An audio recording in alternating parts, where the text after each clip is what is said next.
மணிப்பூருக்கு ஏன் பிரதமர் போலன்னு இங்க இருந்து சமூக நீதி கேள்வி எழுப்புறோம்.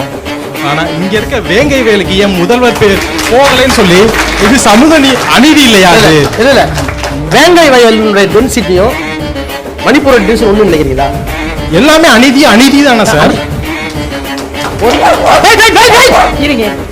அதாவது டோன்ட் கம்பேர். நீங்க வந்து ஏன் புதுமை கேளுங்க. முதல்வர் போகலைன்றதுதான் என்ன ஆயிருக்கும், பார்க்கவில்லை. போனா என்ன ஆயிருக்கும் கேட்டேன். மக்களுக்கு விழிப்புணர்வு என்சிட்டி வந்து வித்தியாசம் இருக்கலாம் சார். இப்ப அவர் கேக்குறது என்னன்னா, வேங்கை வயலுக்கு ஒரு சமூகம் பாதிக்கு, நீங்க தனி மனிதன் சொல்றீங்க.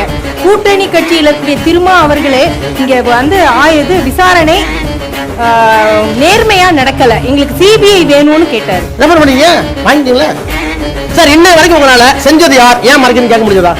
விசாரணையில ஒண்ணுமே கண்டுபிடிக்க முடியல. ரியலி முடியல, என்ன பண்ணுவீங்க? சரி, கண்டுபிடிக்க முடியாததுக்கு தீர்வு கிடையாது. அடுத்த கேள்வி.